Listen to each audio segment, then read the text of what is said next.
జయకుమార్ గారు, శ్రీదేవికి పెద్ద ప్రమాదం తప్పింది అని చెప్పేసి ఒక గ్యాస్ ట్యాంక్ పేలింది అని చెప్పేసి షూటింగ్ అప్పుడు వైజాగ్‌లో. అది ఏ సినిమా షూటింగ్ సార్? శ్రీదేవికి ప్రమాదం కాదండి. హ్మ్.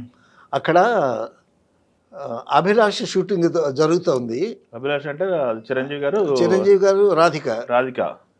కోదండరామిరెడ్డి గారు డైరెక్టరు. ఆ! సో ఆ షూటింగ్ అన్నాళ్ళు నేను కోదండరామిరెడ్డి గారి కోసం అక్కడ యండమూరి వీరేంద్రనాథ్ రూమ్లో ఉన్నా. దగ్గర ఓకే. దగ్గర 25 డేస్ యండమూరి వీరేంద్రనాథ్ గారి రూమ్లోనే ఉన్నా. ఆ!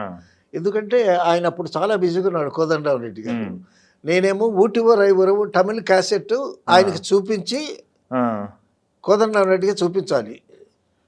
సో ఈ షూటింగ్ జరుగుతుండే నాళ్ళు నేను యండమూరి వీరేంద్రనాథ్ రూమ్లోనే ఉన్నాం. హ్మ్. దానికి ఎదురుగా మేము ఉండేది పార్క్ హోటల్కి ఎదురుగా ఓషన్ వ్యూ అని హోటల్. హ్మ్. సో ఖాళీగా ఉండేటప్పుడు ఆ పార్క్ హోటల్కి వెళ్ళేటప్పుడు అక్కడ ఒక గ్యాస్ ట్యాంక్ ఒకటి పట్టుకుని అతను బెలూన్కి కలర్ బెలూన్కి గ్యాస్ ఫిలప్ చేసి ఆ బెలూన్ ఎగరేస్తారు, పిల్లలు వచ్చి కొనుక్కుంటారు. ఓకే. సో అప్పుడు ఏమైందంటే ఒక కాన్వెంట్ బస్ వచ్చిందండి. ఆ కాన్వెంట్ బస్సులో నుంచి దగ్గర దగ్గర 30 మంది పిల్లలు దిగారు. హ్మ్. దిగి గ్యాస్ ట్యాంక్ దగ్గరికి వచ్చారు బెలూన్స్ తీసుకుందామని. సో వీళ్ళు బెలూన్స్ తీసుకుంటుండగా ఆ పక్కన ఏదో షూటింగ్ జరగబోతుంది. హ్మ్. దానికోసమని శ్రీదేవి వచ్చింది. ఓకే. ఓకే. శ్రీదేవి వచ్చి కారు దిగింది అప్పుడు.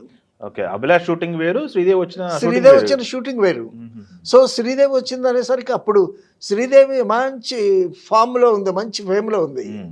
సో శ్రీదేవి వచ్చింది అనేసరికి ఈ 35 పిల్లలు ఆ శ్రీదేవి దగ్గరికి వెళ్ళిపోయారు. ఓకే. వాళ్ళు పిల్లలు వెళ్ళిపోయిన వెంటనే ఈ గ్యాస్ ట్యాంక్ ధన్మని పేలిపోయిందండి. ఓకే. హుహుహుహు.